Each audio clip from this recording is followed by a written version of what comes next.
Bienvenidos a Relatos del Más Allá. Me encantaría saber desde dónde nos escuchan, dejen sus comentarios, los leo con atención. Y ahora, sin más, prepárense para adentrarse en cada relato. Que los disfruten. Guardia de cera. Era octubre de 2021 y me habían asignado como cabo en un destacamento de apoyo en la Sierra de Chihuahua, a media hora de San Juanito por un camino que a veces ni se distinguía. Nuestro campamento era un cuadro de lonas tensadas frente a un claro de pinos, con un generador que solo encendíamos para cargar radios y una mesa plegable donde hervíamos el café en una olla abollada. Las noches ahí no se medían por horas, sino por el aliento que salía como humo y por la manera en que el bosque te escuchaba respirar.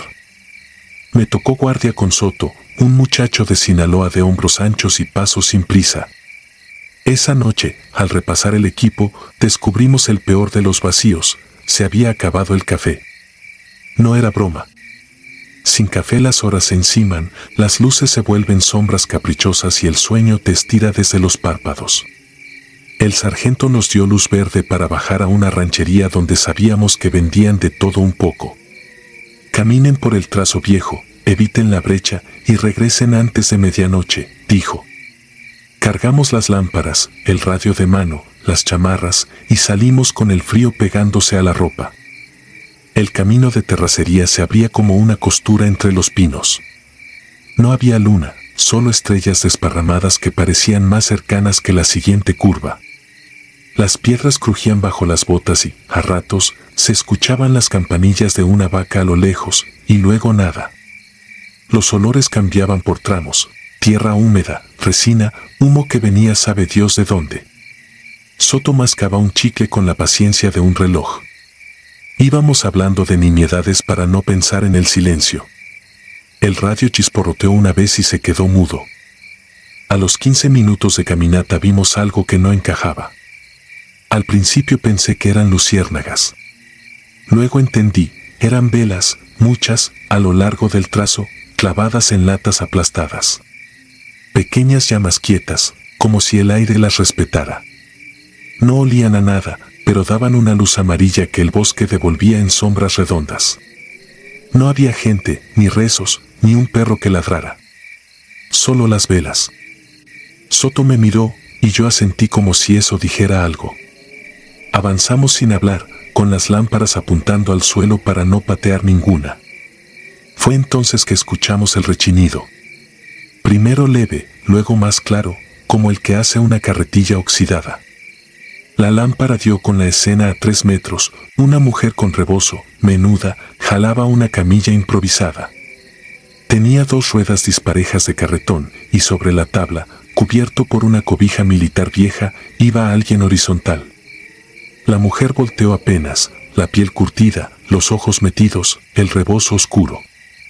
«Todo bien, señora», dije sin pensarlo, por decir algo que no encendiera nada. Ella asintió. La voz le salió gastada: «Está pesado, está lejos». No pidió ayuda. No nos contó nada. Nada de nombres, nada de historias. Solo siguió jalando. No hizo falta que Soto me hablara.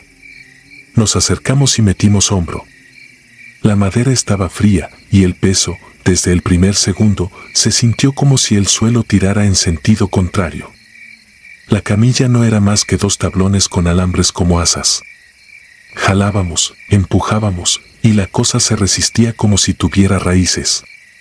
La mujer caminaba a nuestro lado en silencio, la vista adelante, los pies descalzos, sin tropezar con piedras. Las velas nos abrían paso.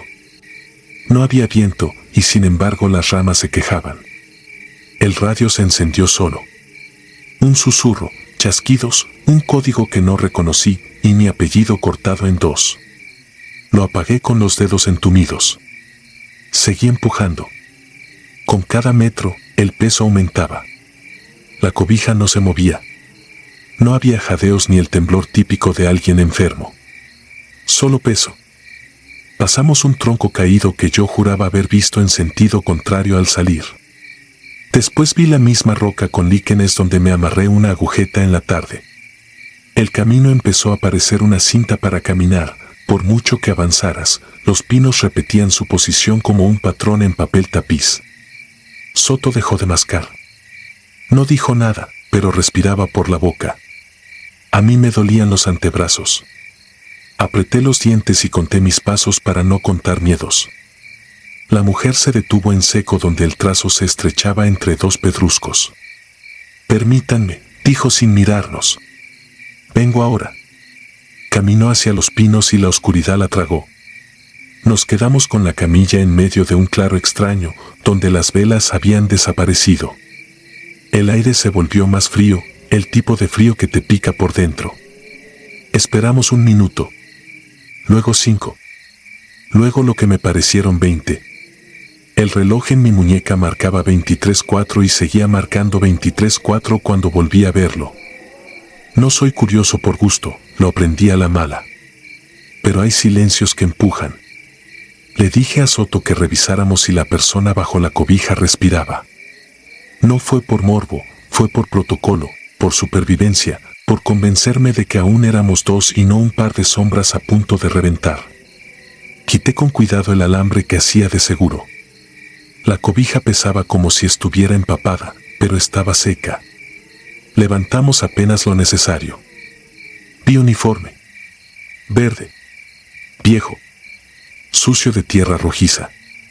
En la pechera, cosido con hilo negro, el apellido que llevo desde niño. Mis mismas letras, la misma tipografía de la costurera de paso en el cuartel. El rostro, a medias debajo de la tela, tenía una cicatriz en la ceja derecha que yo me hice de adolescente con una rama. Los ojos cerrados parecían de cera. No hubo olor a putrefacción, ni aliento, ni sudor. Se me aflojaron las manos. La cobija cayó como una puerta. No recuerdo si grité. Sé que di 3 pasos hacia atrás, que el radio se encendió otra vez y repitió mi apellido como si lo masticara. Soto intentó mover la camilla para voltearla, las ruedas giraron sobre el mismo lugar sin que avanzara 1 centímetro. Había tierra suelta y no se marcó ninguna huella. A lo lejos sonó una campanilla, una sola, como avisando la hora en una iglesia que no existía ahí. Decidimos regresar, no por valor sino por instinto de bicho acorralado. Tomamos nuestras lámparas, dejamos la camilla tendida como un animal fondeado y desandamos el trazo. Las velas ya no estaban. El bosque, sin embargo, tenía esa clase de luz que no viene de ninguna parte y que igual te deja ver hasta el vapor de tu nariz. Mis pasos eran los de un borracho. A cada tanto, el radio se prendía, soltaba una ráfaga seca y se callaba. Nunca nos llamó por clave. Nunca por canal. Solo ese ronquido eléctrico que te hace pensar en dientes. Llegamos al campamento en menos tiempo del que habríamos tardado en correr 1 cuadra. No sé cómo ocurre, pero ocurre. El sargento nos vio llegar con las manos vacías y el color de un papel. No preguntó de inmediato. Nos mandó calentarnos las manos con agua del termo y nos miró las botas. Tenían pegado, en el contorno de la suela, un brillo que no era barro ni aceite. Alzó una ceja. «Cera», dijo. Y no lo dijo en tono de broma. Lo dijo como quien lee un parte. Nadie más habló del tema. Dormí de día, si a eso se le puede llamar dormir. Soñé con el peso en los antebrazos, con el hilo negro pasando por la tela con mi apellido, con la cobija que caía sin ruido. Al despertar, encontré una mancha amarilla en la manga de la chamarra, como polen. Uno de los cocineros, al verme, sonrió sin motivo. Yo no sonreí. Pedimos café a la unidad que nos reabastecía por la tarde. Llegó todo menos eso. La siguiente noche hubo café. No lo tomé.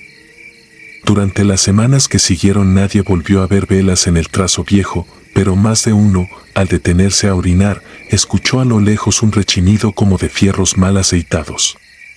Un soldado de Oaxaca dijo que esos ruidos acompañan a los que van y vienen con su muerto porque no encuentran camino. Un chofer civil, que nos traía diésel cada viernes, juró que en esa misma brecha, años atrás, se despachó un convoy fantasma que nunca llegó a su base. En la sierra, las historias cambian de boca pero no de espina. Nunca regresé por esa vereda. No por miedo infantil, sino por respeto a lo que no entiendo. Cuando cumplí mi rotación, empaqué mis cosas con el cuidado de quien guarda una fotografía rota. Revisé la chamarra antes de meterla en la bolsa y en el borde de la manga vi otra vez el rastro amarillo. No olía a flor. Olía a iglesia cerrada. No la sacudí. La doblé sin mirarla mucho. En el cuartel, durante el inventario, me quedé viendo mi nombre cosido en la pechera y pensé en la posibilidad, remota y sin embargo posible, de que alguno de nosotros cargue, de vez en cuando, con algo que todavía no ha pasado, con su propio peso destinado, con esa versión de sí mismo que espera en una tabla, sin reloj y sin voz, a que dos distraídos se ofrezcan amables. Hay cosas que duelen más por lo que no hacen ruido. Aquella noche no hubo gritos ni carreras desbocadas cuesta abajo ni luces cruzando el cielo. Hubo una camilla, cera en las botas y la certeza de que el bosque sabe decir tu nombre cuando el tiempo se empeña en quedarse quieto. Desde entonces, cada vez que me toca guardia, reviso el borde del camino en busca de velas improvisadas. No porque quiera volver a verlas, sino porque el cuerpo agradece prepararse para el peso que no se ve. Y porque, si las veo, ya sé lo único que no haré, no meteré el hombro. El café volvió a su nivel normal de importancia. Las bromas también. Pero cuando las botas chirrían al secarse junto a la fogata, a veces escucho ese mismo rechinido de ruedas viejas, y hago lo que aprendí esa noche, no miro de dónde viene. Aprieto más la taza, repaso en la cabeza los nombres de los que estamos vivos, y espero a que el turno avance aun si mi reloj se empeña en decir que son las 23:04 para siempre. Porque hay guardias que no se cumplen de pie, se cargan. Y esas, las de cera, pesan más que cualquier mochila.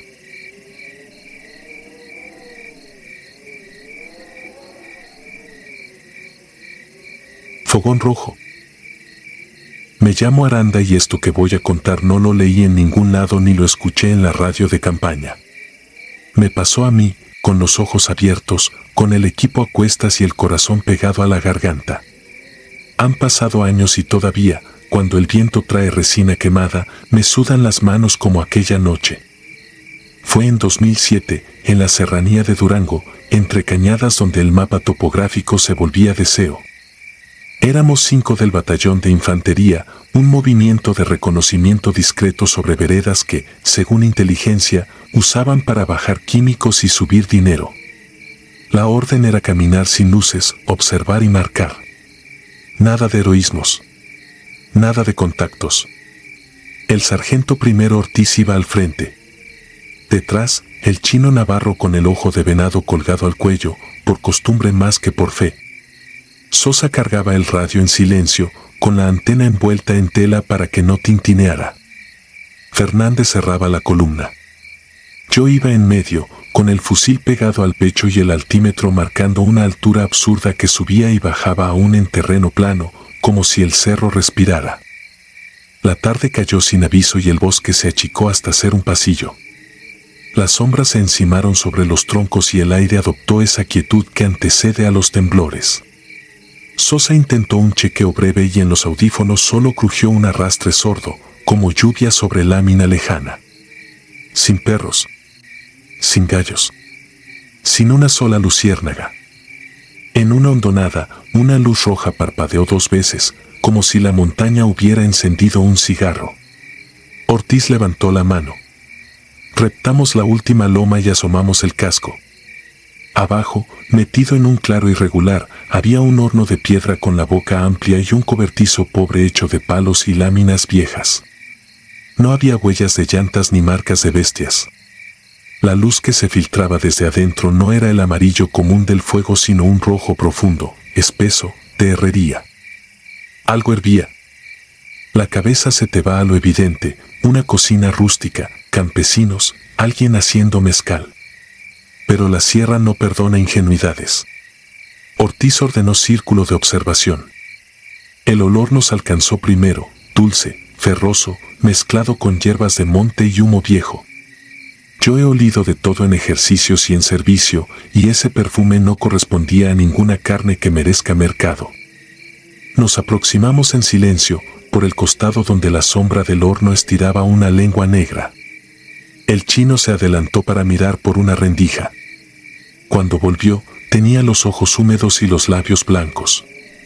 Dijo apenas, sin voz, no entren. Ortiz lo miró, no como reto sino como cálculo. Se decidió.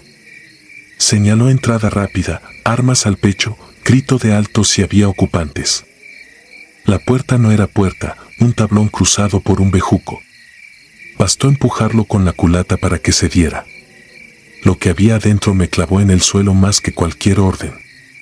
El horno resplandecía con un vapor rojo que tiznaba las paredes de barro.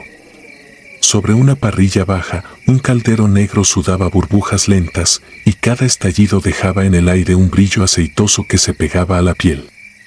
Del techo colgaban cordeles trenzados con espinas y plumas, algunos rematados con cuentas de vidrio. En una esquina, apiladas como leña, había tibias pequeñas y costillas cortas que no correspondían a res ni a venado. Sobre una mesa de madera, a la que se le adivinaban viejas manchas, descansaba un cuchillo de obsidiana con filo mordido. Frente al caldero, dándonos la espalda, una mujer de cabello blanco recogido en un nudo movía el líquido con una cuchara de mango muy largo. No volteó con sobresalto. No gritó. No se apresuró a cubrir nada. Dio un mínimo gesto de cabeza, como quien escucha llover. Ortiz dijo alto apenas modulando el aire. Nadie disparó. La mujer giró despacio. Tenía la cara limpia, arrugada, con ojos tan oscuros que reflejaban la brasa. Lo más raro no fue su mirada, fue la ausencia de miedo. En la sierra todos se asustan al ver Verde Olivo entrar a su casa. Ella no. El peso cayó después, de golpe. Se clavó en las rodillas como si el suelo hubiera decidido agarrarte. No fue un mareo ni una punzada de calambre. Fue densidad. Oyes tu propio jadeo con los oídos tapados y tus piernas no responden. Ortiz contuvo el cuerpo hasta donde pudo y terminó apoyando una mano en el barro. Sosa se quedó de pie, pero el radio en su espalda empezó a vibrar con una frecuencia que le hizo doblar el cuello. Fernández apretó la mandíbula. El chino, de cara al piso, repitió algo entre dientes, no supe si un rezo o el nombre de su madre. Yo marqué el selector del fusil por puro reflejo.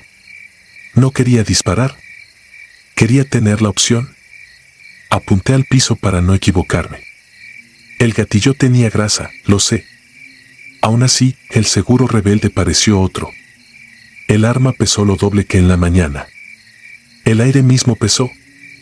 La mujer acercó la cuchara a la boca, sopló una vez, probó el líquido y asintió como quien corrige sal. Alzó la vista hacia nosotros, midió nuestras caras y luego el caldero. Su voz no salió como voz. Fue un arrastre leve, una sílaba que no escuché con los oídos sino con la boca. No entendí la palabra y, sin embargo, entendí la idea, no están invitados. Sosa quiso hablar a Central.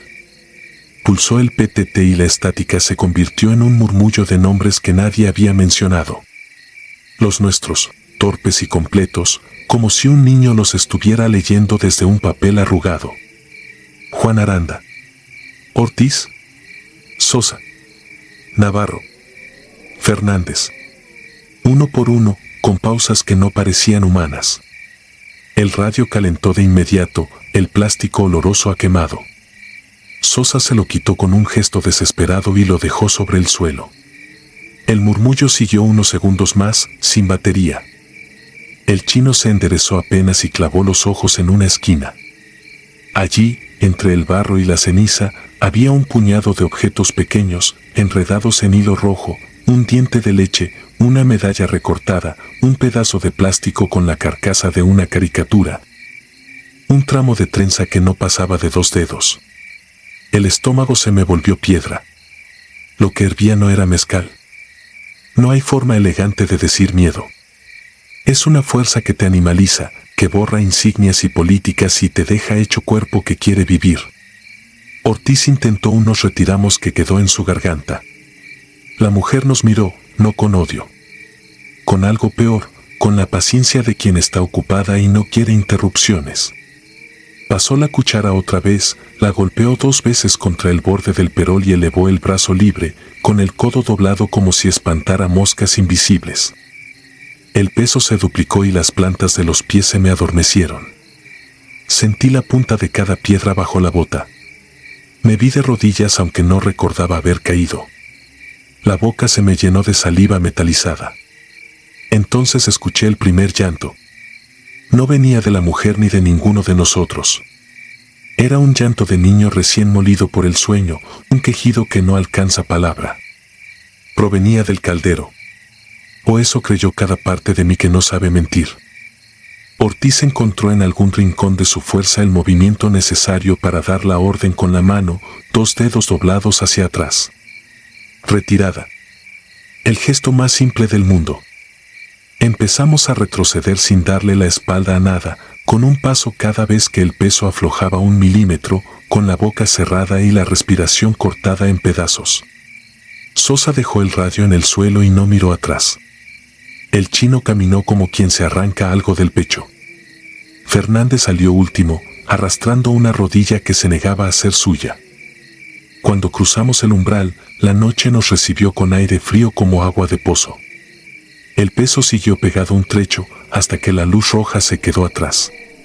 No corrimos, porque correr en la sierra de noche es morir por tonto. Pero cada paso fue el más rápido que nuestras botas pudieron dar sin ruido. Una rama se quebró a lo lejos y alguien, no sé quién, apretó un sollozo como si lo tragara. La vereda decidió jugar. Aparecían troncos cruzados donde antes no, un claro que no recordábamos, la ladera cambiada de sitio. Yo he hecho esa caminata decenas de veces en distintos estados, y nunca había sentido que el cerro me moviera los muebles. Ortiz, que sabía leer la noche mejor que leer la Biblia, eligió la única regla que no falla, seguir el agua. Descendimos buscando el rumor de un arroyo. Cuando al fin lo encontramos, el peso se desprendió como si alguien hubiera cortado la cuerda. Nos miramos rápidos, sin hablar, y seguimos el curso hasta la cañada donde teníamos marcado el punto de extracción. El reloj decía poco. La luna no quiso salir. Al entregar novedades, Ortiz dejó afuera lo que ninguno sabía cómo decir.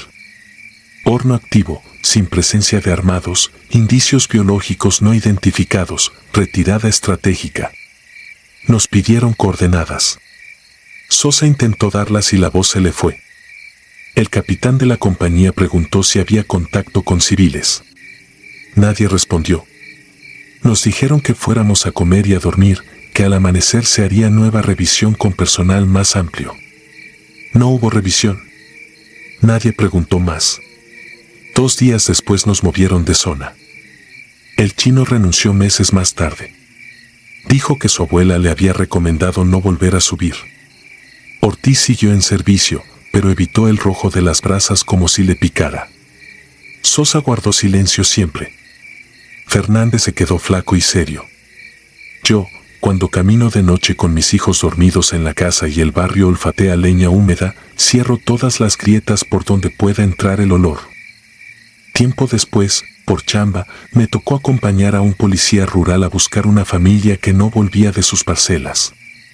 Pasamos por un caserío donde, en la puerta de una capilla pequeña, colgaban cordeles trenzados con espinas y plumas, idénticos a los que vi aquella noche.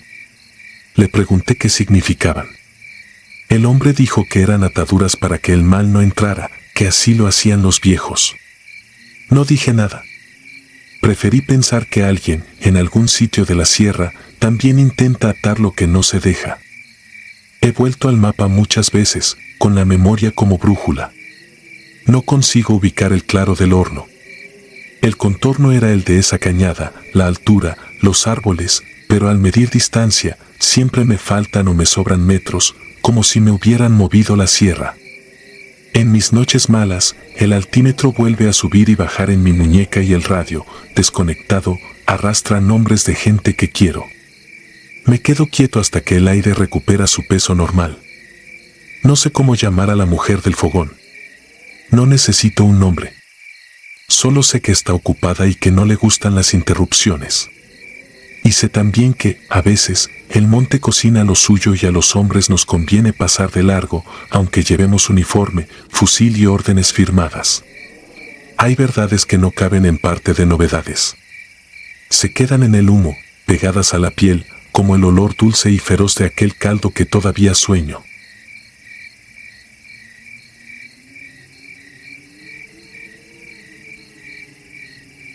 Sangre seca.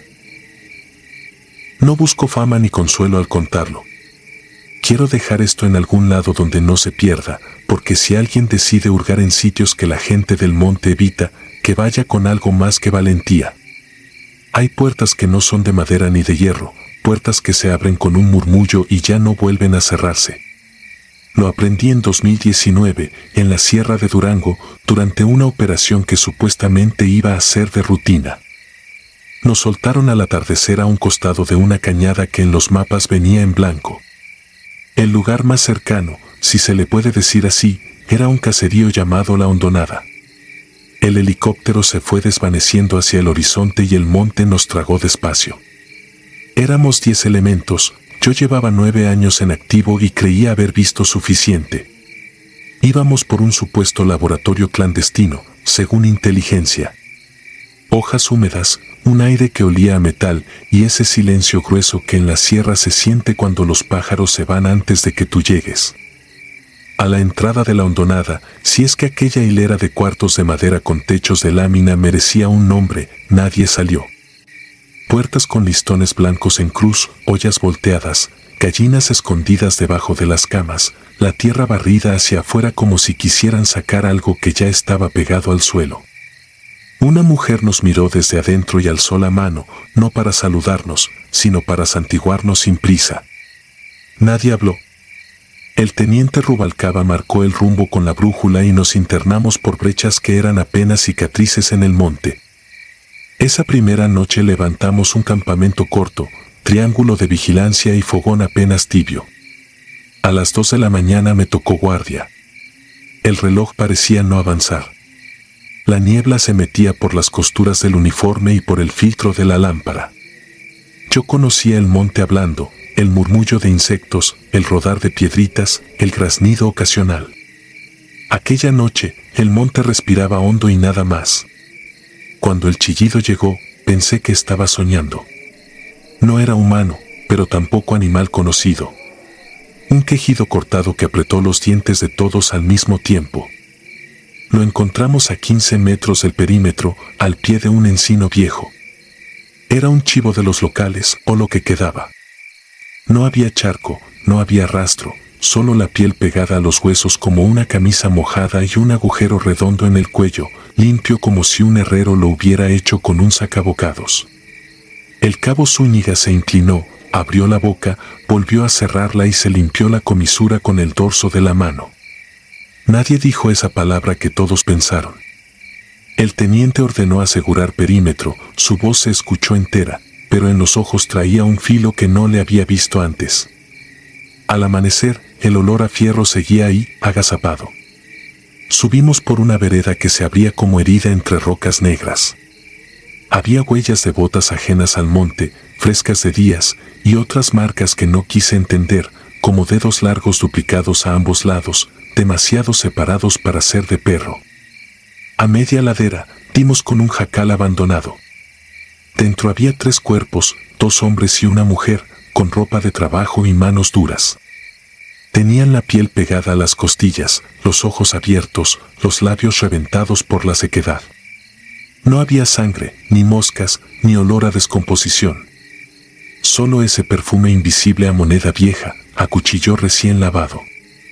No voy a decir que no temblé. Lo que sí es cierto es que el procedimiento se mantuvo.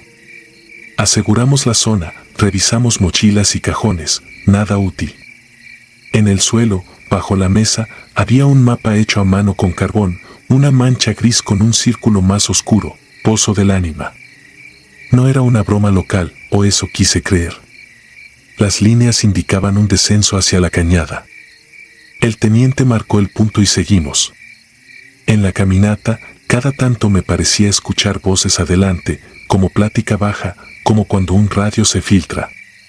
Al voltearme, todos venían en silencio. A mi derecha, allí donde la niebla se enfriaba, el murmullo parecía decir mi nombre con la boca cerrada. La segunda noche el equipo se partió en dos para peinar mejor. A mí me tocó con Zúñiga, Méndez y el sargento Arista. El teniente tomó la otra sección y se adelantó con dos. El pozo del ánima resultó ser un hoyo antiguo en la roca, boca seca de manantial o túnel de mina taponado, no sabría decir. A su alrededor, la tierra estaba tan apisonada que parecía patio, y la hierba, amarilla, formaba un círculo de 1 metro donde nada crecía. Nos apostamos allí, luces bajas, térmica en mano. La cámara pegada al casco mostraba manchas frías, manchas cálidas lejos, nada que explicara los cuerpos. Alrededor de las 3 escuché lo que al inicio confundí con agua corriendo a lo profundo. No había agua. Tardé un segundo en darme cuenta de que era una respiración lenta que subía como si alguien estuviera a pocos metros con la boca apoyada en la piedra. Méndez juntó los hombros, cruzó los brazos sobre el pecho sin soltar el arma. Zúñiga me miró buscando cualquier orden que fuera más fácil que soportar aquel sonido. Yo no di ninguna. Lo que fuera ahí debajo volvió a respirar y después habló, no con palabras, sino con el pensamiento, una vibración que tus oídos no oyen, pero tu cerebro entiende. No sé cómo explicarlo sin sonar a delirante, esa cosa dijo que tenía frío y sed. Lo dijo adentro de mí. El primer destello fue en el borde del pozo.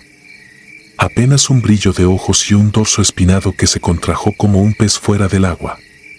No trotaba ni reptaba, parecía moverse por las esquinas de la luz, saltando de un borde a otro sin ocupar el espacio intermedio.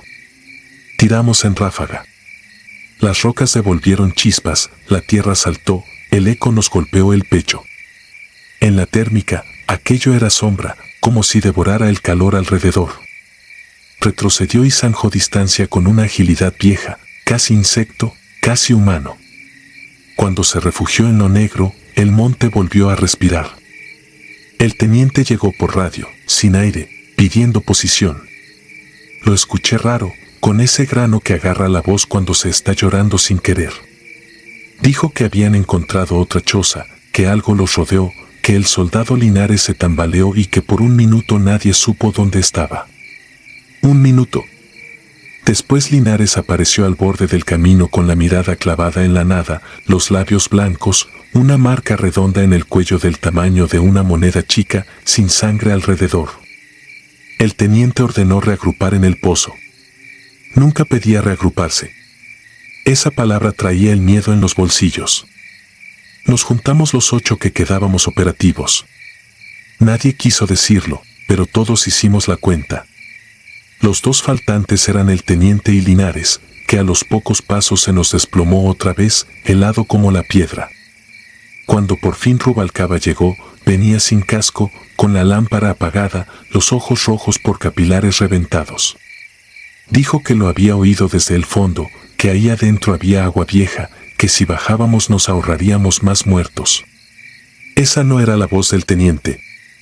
Era plana, obediente a otra cosa. Arista le puso la mano en el hombro. Yo asentí como se asiente a un superior para no pelear en mitad de la noche. Lo atamos a una cuerda, aseguramos el mosquetón, alumbramos lo que la niebla dejaba y comenzamos a bajarlo. A los 2 metros, la cuerda vibró como si algo la tocara. A los 4, un tirón seco nos quemó las palmas. No quisimos soltar, no por valentía, sino por instinto. A los 6, el murmullo se hizo claro, un susurro que no venía de la boca del teniente, porque él iba gritando sin voz mientras lo hundían, sino del aire mismo, diciendo otra vez que tenía sed. En el 7, la cuerda se aflojó. Tiramos, recuperamos, tiramos, recuperamos. Lo que subió no pesaba.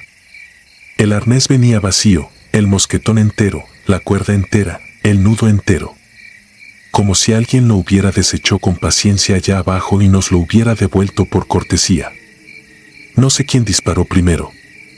Sé que la boca del pozo se llenó de plomo que nunca dio en nada y que el ruido fue suficiente para que quien quisiera oírnos nos oyera desde la media sierra. ¿Pedimos extracción?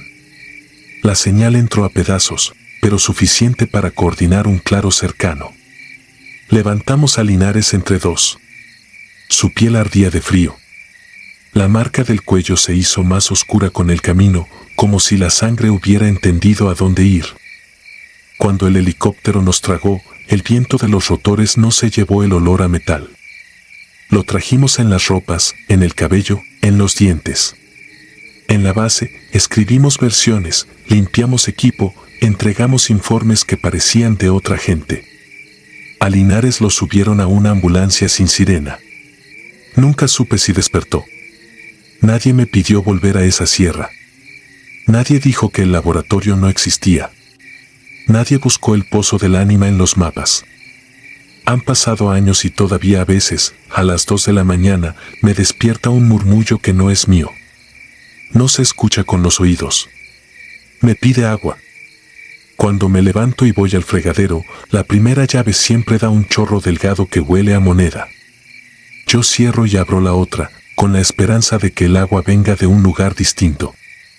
Algunas noches, al rasurarme, encuentro en el cuello un círculo pálido del tamaño de una moneda, apenas visible bajo la barba. Dura un par de horas y desaparece como si nada. Cuando lo veo me prometo que nunca voy a volver a contar esto. Y sin embargo estoy aquí, dejando estas líneas. No sé cómo advertir sin parecer loco. En la sierra de Durango hay un pozo que no sale en los mapas. Alrededor de ese pozo, el monte respira distinto.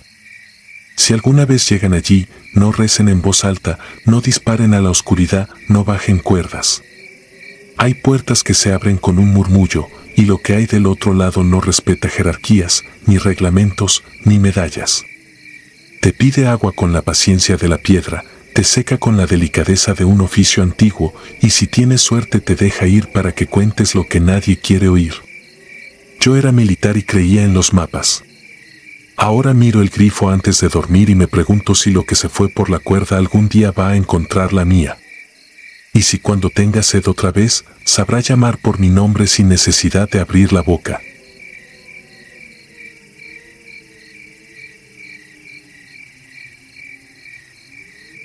La huella hueca. No escribo esto para impresionar a nadie, sino para poder dormir de corrido al menos una noche. Fui cabo primero del ejército y en 2014 me destacaron a la Sierra de Zongolica, Veracruz. Éramos 7 en la patrulla y teníamos órdenes sencillas, reconocimiento de una franja alta con reportes de fogatas nocturnas, tala irregular y luces que nadie sabía explicar. Teníamos mapa, coordenadas, radios y la confianza de que el monte, con respeto y método, siempre cede. Esa tarde aprendí que hay zonas donde el terreno decide a quien presta sus caminos. Salimos antes del mediodía. Subimos entre cafetales viejos y pinos flacos, el aire mojado, la tierra negra pegándose a las suelas. La marcha era buena. A ratos olía a madera quemada, pero no encontramos cenizas recientes ni señales de motosierra. El plan era llegar a un alto, fijar punto, retroceder y dormir abajo, ya con cobertura. Nada que no hubiéramos hecho docenas de veces. A las 5, el cielo se cerró como una puerta sin aviso. La neblina bajó en capas, gruesa, ondulando entre árboles, y la temperatura cayó de golpe. La señal del GPS se puso a bailar. La brújula giró, se detuvo, volvió a girar. No había viento, y sin embargo las ramas gemían. No dramatizo, el monte empezó a sonar como si respirara. Decidimos regresar por la misma vereda. A los 10 minutos no vimos más vereda. Solo ladera, troncos húmedos, tierra floja que cede medio paso. La radio, muda. Probamos otra dirección, buscando el trazo de nuestra propia subida, y tropezamos con algo que a esa hora nos pareció buena suerte, huellas.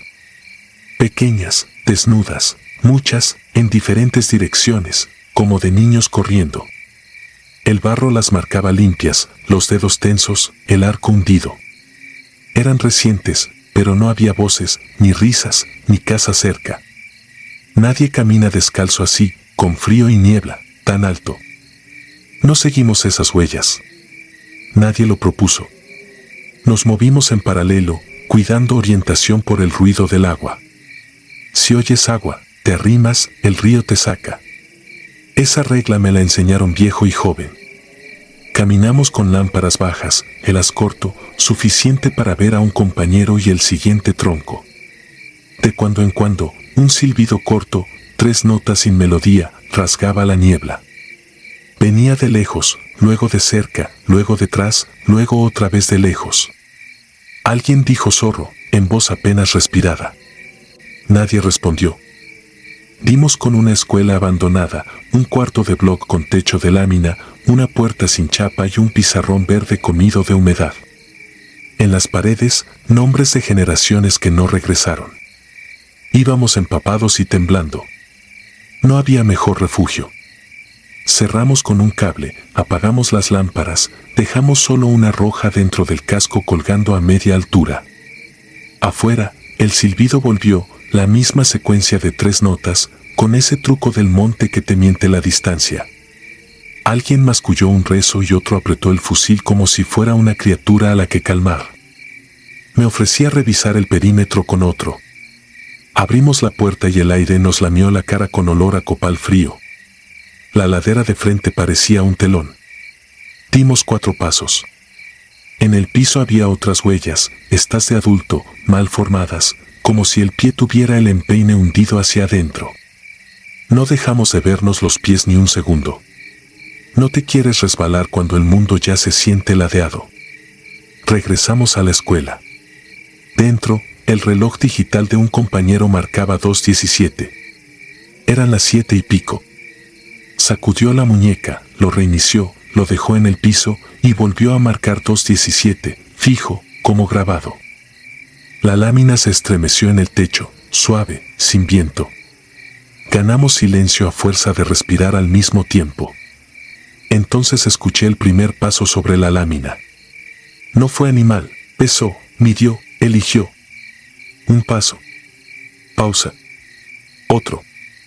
La secuencia avanzó de la puerta hacia el fondo. Golpeamos el techo con la culata, gritamos alto, más por protocolo que por esperanza. El techo respondió con una vibración seca, la de algo que se aparta sin saltar. No abrimos. Yo contuve la urgencia de mirar. Aprendí joven a no concederle al miedo la imagen que está pidiendo. La radio escupió una estática gruesa. Entre el chasquido, una voz dijo mi apellido y el rumbo de avance que habíamos programado por la mañana. Lo dijo con el tono del teniente, pero con aire, como si lo hablaran bajo agua. Nos miramos sabiendo que esa voz no venía del equipo. A veces el cerebro encuentra palabras donde solo hay ruido, pero aquel llamado tenía acento y cadencia. Luego la estática pronunció el nombre del más joven, y el de otro, y el mío otra vez, separados por un silencio exacto, como de lista. A las 9 decidimos movernos. Dejar el refugio, buscar el agua, abrazarnos al cauce y que nos llevara a una terracería cualquiera. No se bota en el monte. Se obedece. Rompimos el cable, salimos en fila cerrada.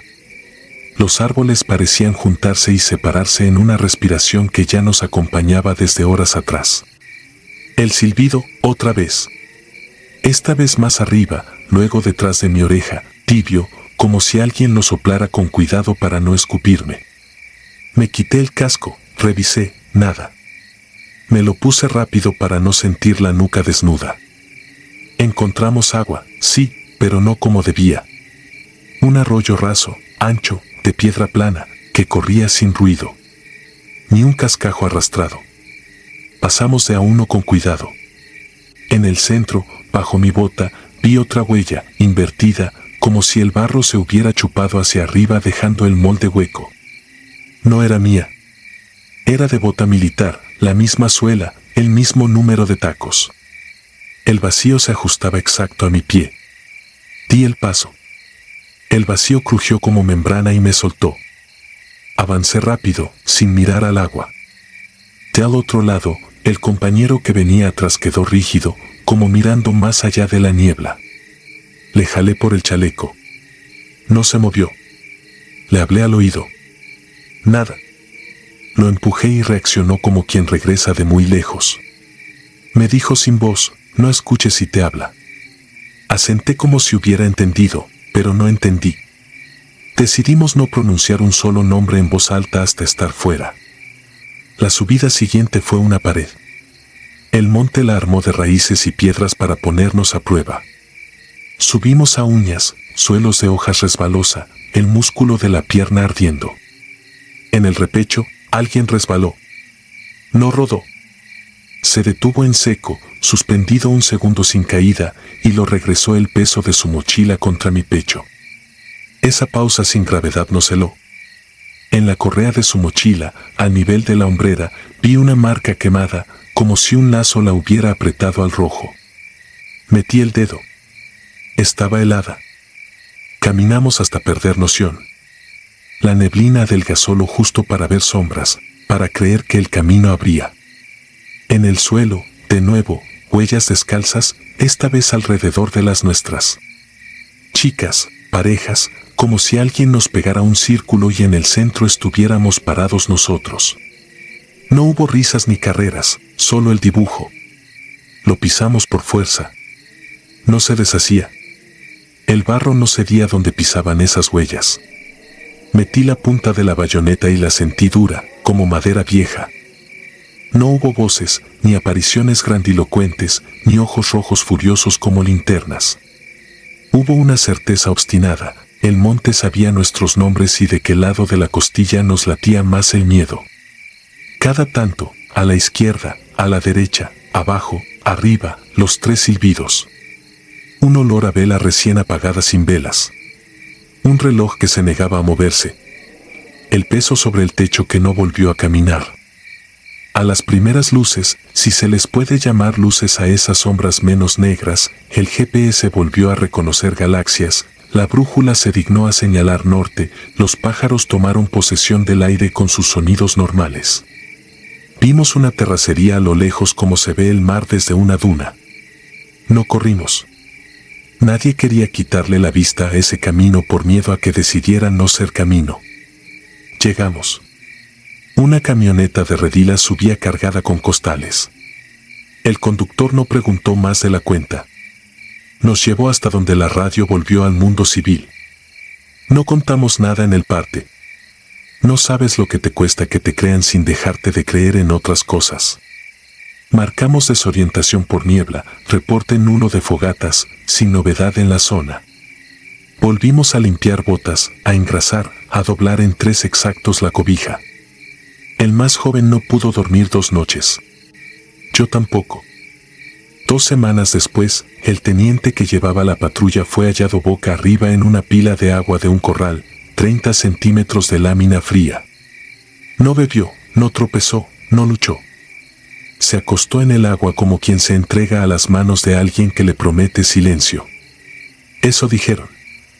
Cerramos los dientes y seguimos el servicio. La vida militar no perdona al que se queda mirando el punto donde algo dejó de estar vivo. La última noche que dormí en ese cuartel, el reloj de mi buró marcó 2:17 y no quiso moverse. Afuera, los perros se callaron con ese silencio profundo que parece presión en el oído. En mi cuarto, bajo la cama, alguien silbó las 3 notas, bajito y sin prisa. Me levanté con todo el peso del cuerpo encima del corazón.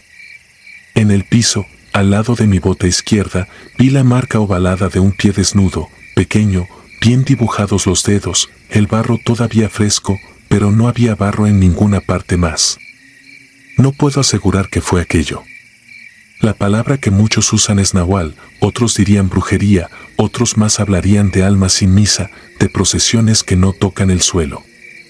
Yo sostengo algo menos glorioso y más exacto. Hay rincones donde lo vivo y lo muerto comparten sendero, y si entras sin permiso, el sendero decide si te enseña la salida o te presta una huella hueca para que te quedes dando vueltas hasta que tu nombre deje de significar carne. Desde entonces, cuando el monte se calla de golpe, no escucho. Cuando un silbido se acerca y se aleja en 3 notas, no respondo. Y si vuelvo a ver un reloj atascado en la misma hora, no lo golpeo, no lo reinicio, lo dejo marcando, porque esos relojes no miden el tiempo, miden la distancia entre los vivos y los que andan descalzos en la niebla. si alguien decide ir a buscar lo que no está en los mapas, que vaya ligero de arrogancia y pesado de respeto. Porque allá arriba, en esos pliegues de la tierra, no hay guías ni burros ni luces de bienvenida. Solo huellas que parecen nuestras, pero no lo son, y la tentación de seguirlas hasta que la ladera aprenda a pronunciar tu nombre. Y cuando el monte sabe tu nombre, ya no necesitas brújula para perderte.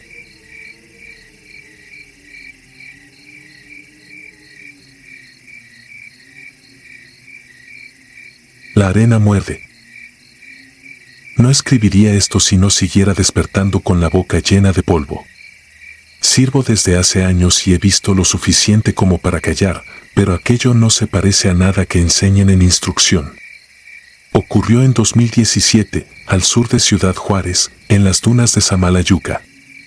Éramos 9, reconocimiento nocturno para localizar 2 señales de rastreo que se apagaron en una franja donde a veces desaparecen camiones sin dejar rastro.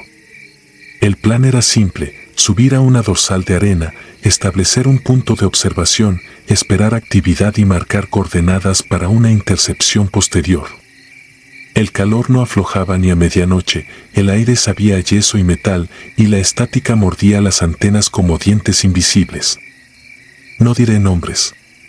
El teniente nos recordó el protocolo de silencio, el sargento revisó por tercera vez la munición y la frecuencia alterna. Habíamos pasado la tarde entre corrientes de aire que movían la arena como agua espesa, y aún así avanzamos sin hablar más de lo necesario. A la 1:10 nos detuvimos en una loma que parecía tallada con cuchillo. Al bajar, la sensación fue inmediata: el mundo se apagó. Se fueron los grillos lejanos, el rumor de carretera, el silbido del viento, no se escuchó ni el crujir de nuestras botas. La arena absorbía el sonido como si debajo hubiera una sala acolchada. El sargento levantó la mano y nos tiramos al suelo. Empezó la rutina. Cobertura, sectores, observación. Yo me quedé con el visor térmico apuntando hacia una depresión donde, según el mapa, debía estar uno de los rastreadores perdidos. En la pantalla no había nada, ni calor animal, ni las manchas anaranjadas de matorrales tibios que a veces engañan. Solo una plancha fría, uniforme, como si todo se hubiese nivelado minutos antes. Tardé en darme cuenta de que el silencio no era normal, no era ausencia, era presión. Apretaba los dientes, los oídos buscaban un zumbido básico que no llegaba.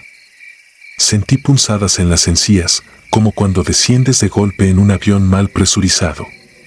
Señalé al sargento que el térmico no registraba nada.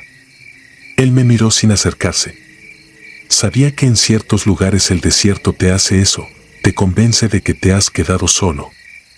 La primera anomalía fue un rastro. No huellas, no marcas de llanta, no pisadas, un surco ancho como de tambor que subía por la ladera contigua y se cortaba en seco a medio camino. Lo iluminé con la linterna de infrarrojos y vi que la arena estaba compactada en láminas finas, como placas de mica apiladas. Pasé la mano enguantada, el guante vibró, muy poco, una vibración tan leve que no habría sabido si la inventaba. Avisé. 2 se aproximaron arrastrándose, tocaron el mismo filo endurecido y se apartaron de inmediato. Dijeron después que sintieron algo latiendo, yo no escuché nada, porque ahí nada sonaba. A la 1:23, el teniente ordenó colocar una baliza en la cima para triangulación. En eso estábamos cuando el mundo hizo un ruido corto y seco, el único de la noche. No fue trueno ni disparo ni explosión, fue algo parecido al chasquido de un hueso al romperse, pero muy adentro, bajo nosotros. La duna vibró. No mucho, lo suficiente para que la arena empezara a deslizarse en una lengua lenta hacia la depresión. La vista nocturna se granuleó. Me quité el visor por instinto y, a ojo limpio, vi cómo la superficie de la depresión se abombaba despacio, sin grieta, como la espalda de un animal gigante que respira bajo una sábana. No reaccionamos con inteligencia. Reaccionamos como se reacciona cuando la tierra se mueve y no haya dónde correr. El sargento hizo señas de retroceso escalonado. Nadie gritó. Nadie dijo nada.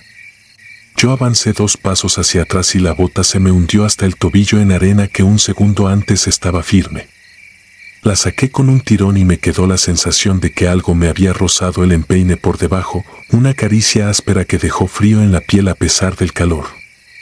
Algo rompió la superficie a unos 20 metros, no con estruendo sino con un gesto discreto, como una burbuja de barro que se abre. De esa abertura salió una estructura negra, curvada, de textura brillante, segmentada, que por un instante confundí con un tronco quemado. Luego vi que se movía con la rigidez de un brazo blindado. Pensé en maquinaria enterrada, en tuberías expuestas, en chatarra. Quise creer lo explicable, pero esa cosa, con calma, tanteó la arena y se arqueó para volver a hundirse. En la punta tenía una espina gruesa, no un aguijón como en las películas, más bien un punzón de hueso oscuro. Lo vi moverse 2 veces, como si olfateara por debajo. Disparamos. No hubo orden clara, pero disparamos como cuando lo aprendido tiene que justificar la vida. Los fogonazos rompieron la noche sin sonido, solo se veía el destello y la arena levantándose en abanicos apagados.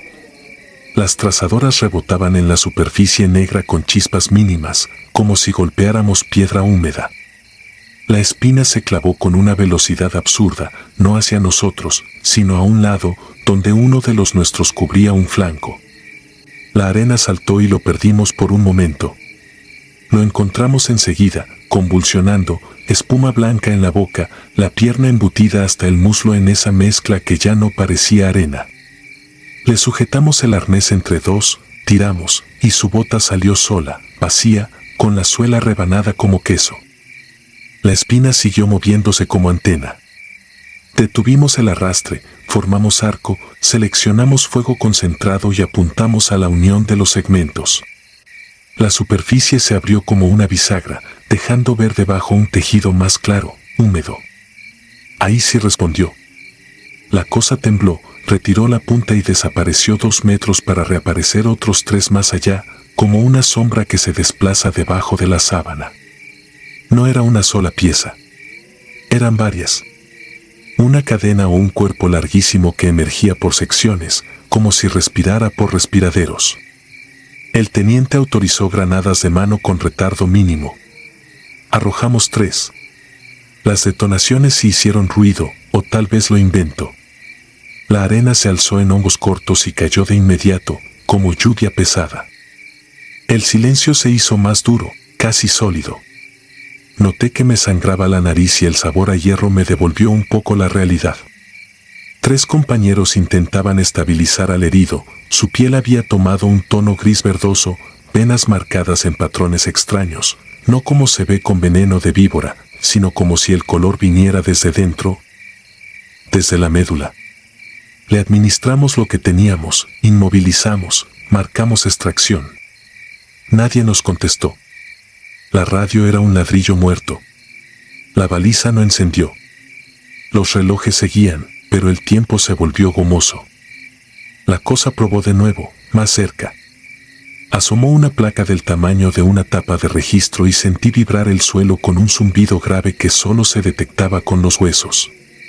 Apunté al borde, descargué y vi saltar un fluido espeso, verde oscuro, que al tocar la arena la endurecía de inmediato, pegándola en costras que se quebraban con líneas geométricas. El sargento ordenó retroceder hacia el vehículo por la cresta, paso restringido, sin correr. Cada paso era una apuesta. A veces la arena se abría y dejaba un hueco que volvía a cerrarse en cuanto retirabas el peso. Un compañero, cargando la mochila de comunicaciones, pisó mal y desapareció hasta el pecho. Alcanzó a sacar los brazos. Yo me lancé y lo tomé por el chaleco, sentí algo tirar de él desde abajo, no como una corriente, sino como manos múltiples que no dejaban resbalar. Tiramos 2, luego 3, hasta que soltó, dejando atrás el radio, que quedó ahí, asentado en una costra verde que burbujeó apenas. Llegamos al vehículo sin formación, en un puñado. El motor giró a la primera y la vibración del diésel nos devolvió el mundo de golpe, el ruido volvió como un bofetón. Fue tan violento el regreso del sonido que sentí náusea. Salimos de la loma con los faros cubiertos y la duna quedó atrás como si nada. El herido respiraba a intervalos, como si su pecho necesitara permiso. A los 9 minutos, según la bitácora, recuperamos señal de radio y pedimos evacuación. Al amanecer un helicóptero nos encontró en un claro de grava, a kilómetros de la franja donde todo había pasado. El médico de vuelo nos miró con cara de no entender por qué teníamos sangre seca en las orejas. El parte oficial habló de colapso de duna, asfixia por sepultamiento y fallo de equipo. 2 bajas. La mochila de comunicaciones jamás fue recuperada. La baliza marcó datos erráticos antes de morir, como si la hubiesen movido a tirones bajo tierra. Nos encerraron 48 horas para observación por exposición. Nadie mencionó segmentaciones negras, ni veneno que cristalizaba arena, ni esa espina sin brillo que salía y entraba con la educación de un cirujano. Nadie quería decirlo en voz alta porque decirlo lo hacía real y porque hablar de más acorta carreras. No dormí bien durante meses. Cada vez que cerraba los ojos, sentía la caricia fría en el empeine. Al bañarme, el agua arrastraba granos que dolían como vidrio. Tiré las botas. Encontré en la suela, encajada entre el caucho y la plantilla, una astilla negra, curva, como media uña. La dejé en un frasco con alcohol. En la mañana siguiente el alcohol se tornó gris y la astilla se deshizo en filamentos tan finos que no se podían tomar con pinzas, parecían cabello, pero al contacto con la luz se encogían como lombrices. Volví a Samalayuca de civil, meses después, por necesidad de demostrarme que sigo mandando en mi propia cabeza. Caminé sin subir lomas, atento al viento, a las hormigas, al sonido normal de la tierra. Todo estaba en su sitio. Aún así, hubo un tramo en que el viento se cortó y el calor apretó hasta el dolor. Me quedé quieto. Bajo mis pies, por un segundo, sentí que algo hacía contacto con algo, como cuando acercas 2 imanes por el lado equivocado. Me retiré despacio. El ruido regresó con un soplo y seguí caminando hasta el auto sin mirar atrás. No sé qué vive ahí. No voy a bautizarlo. No me interesa convencer a nadie. Sé lo que sentí. Sé cómo mordió la arena. Sé cómo el silencio puede oprimir más que un grito. Y sé que, cuando el desierto decide tragarse algo, no deja huesos, ni huellas, ni razones. Solo deja un vacío compacto, perfecto, donde antes hubo ruido, hombres y metal. A eso le tengo miedo ahora, a los lugares del mundo que deciden, de pronto, que es mejor callar para siempre. Yo sigo oyendo ese chasquido seco a veces, en sitios donde no hay arena. Y cada vez que lo escucho, me quedo quieto, porque aprendí que moverse es pedir que te sientan desde abajo.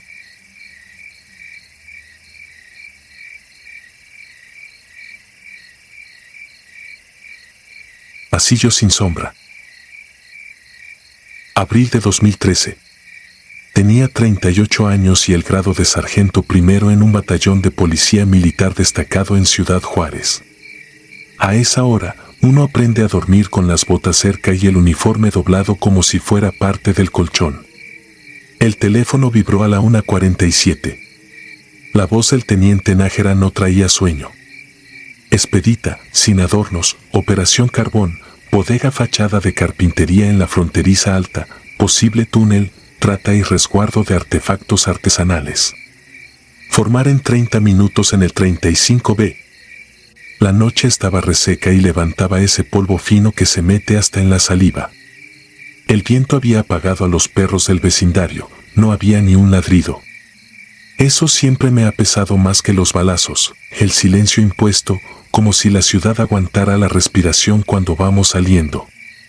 El croquis que nos entregaron era sencillo, fachada de taller, pasillo central, oficinas al fondo, una escalera a un sótano informal, muro colindante con un lote baldío. Códigos de entrada por el pasillo, cubriendo azotea y puerta trasera.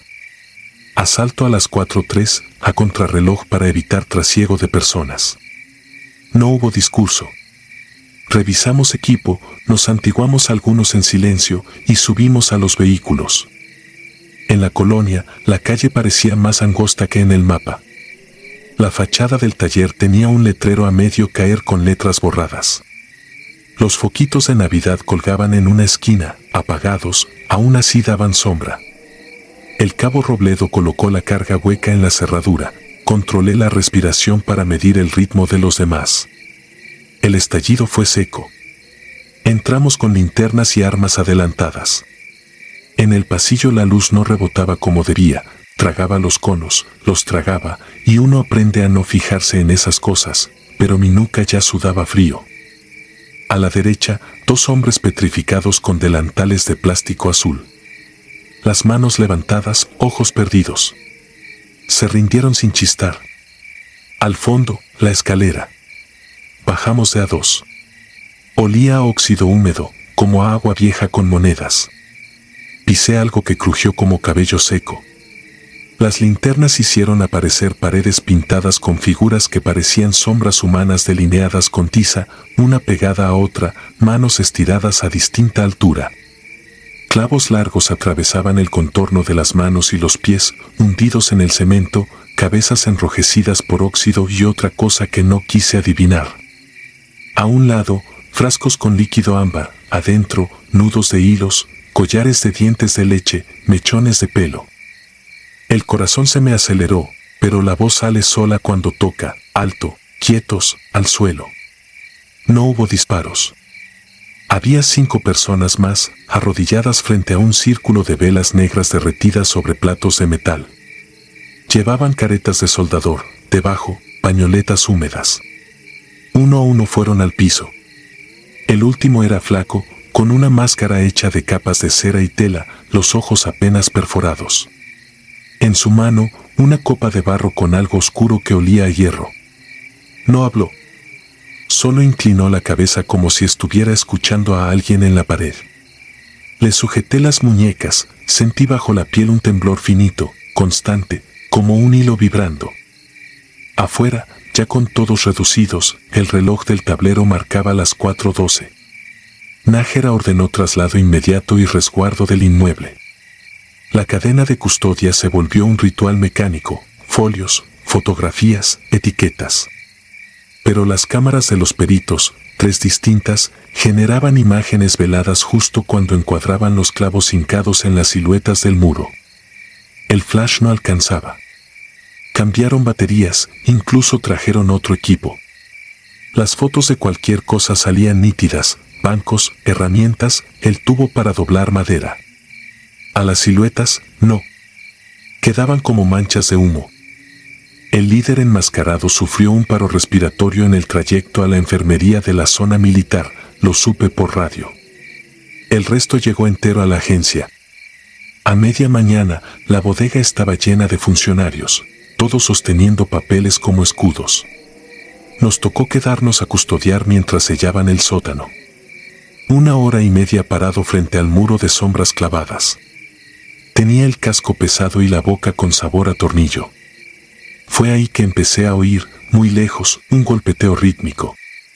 Como martillazos metálicos a intervalos exactos. Miré a los muchachos. Nadie reaccionaba. 3 golpes, pausa larga. 3 golpes, pausa larga. La misma cadencia. Lo volví a escuchar esa misma noche en cama, a las 3:12. Me levanté, apagué el ventilador, esperé a que el ruido de la calle se extinguiera. Volvió, 3 golpes, pausa. No provenía de la azotea ni de la cocina. Parecía venir del suelo, debajo de mi sombra. Durante las semanas siguientes, el lote fue excavado para buscar el supuesto túnel.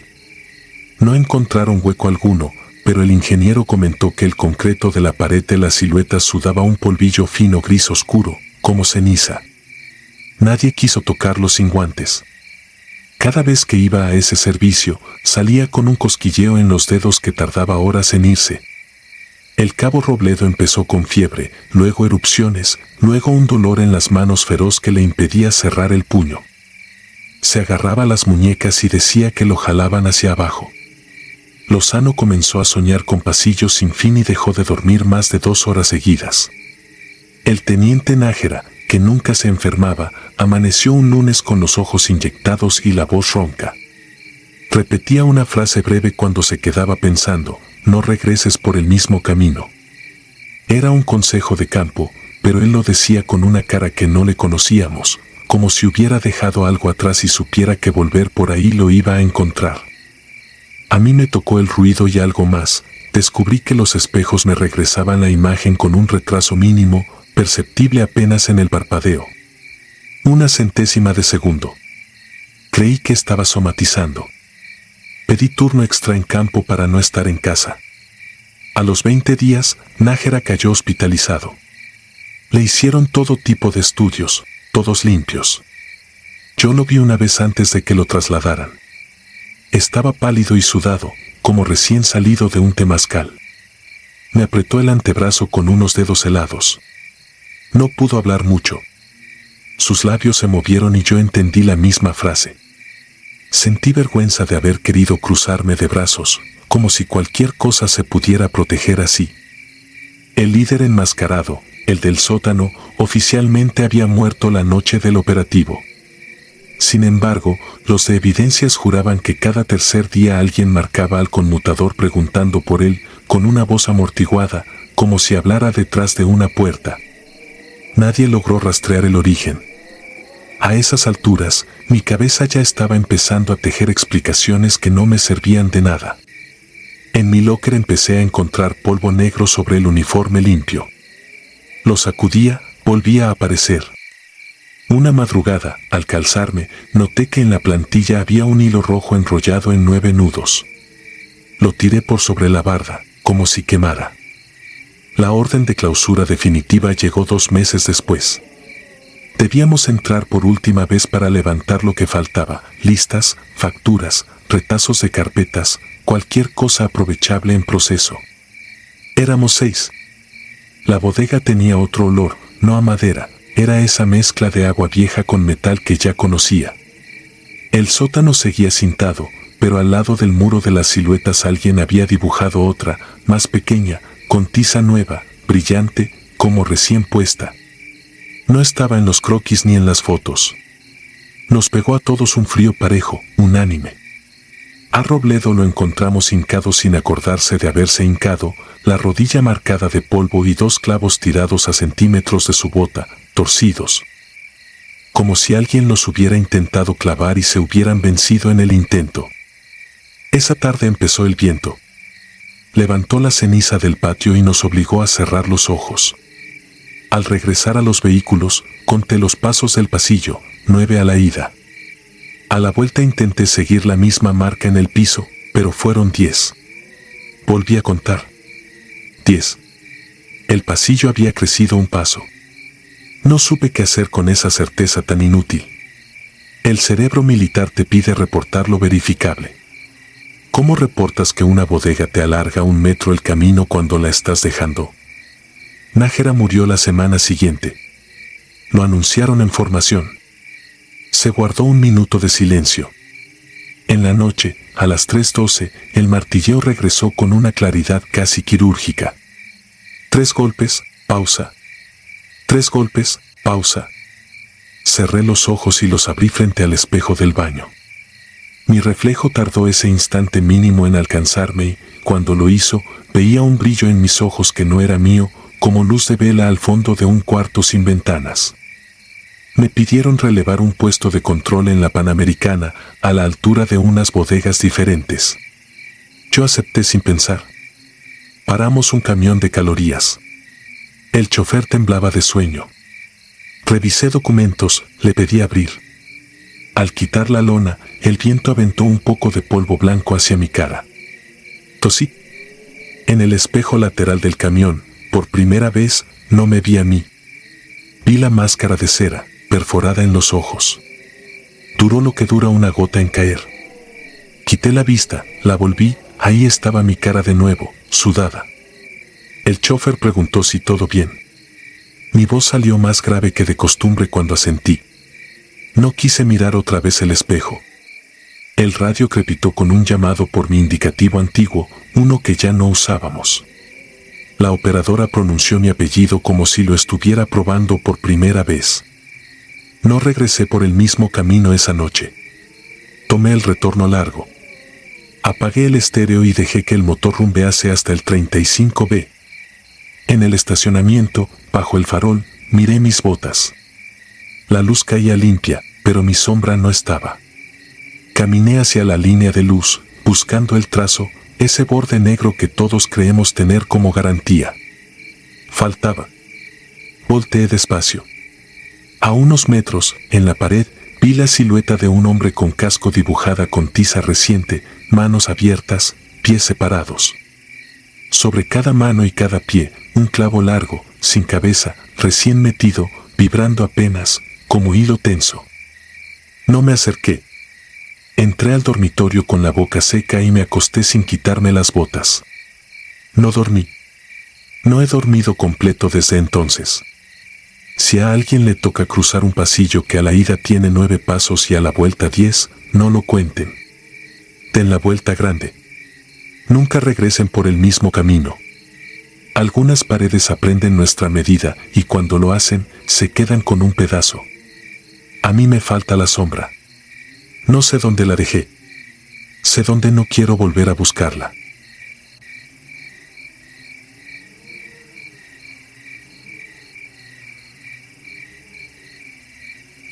La dueña del aire. Nunca pensé que lo más duro en servicio sería entender el silencio.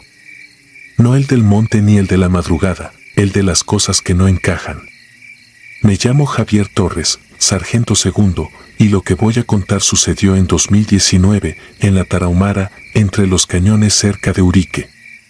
Aquella semana llegó a la base un paquete de reportes sobre luces errantes encima de una loma sin nombre, a unos kilómetros de una pista rústica que, según inteligencia, se usaba de noche para bajar mercancía y dar mantenimiento a cultivos escondidos en los pliegues del terreno. La orden fue sencilla: reconocimiento nocturno y registro fotográfico.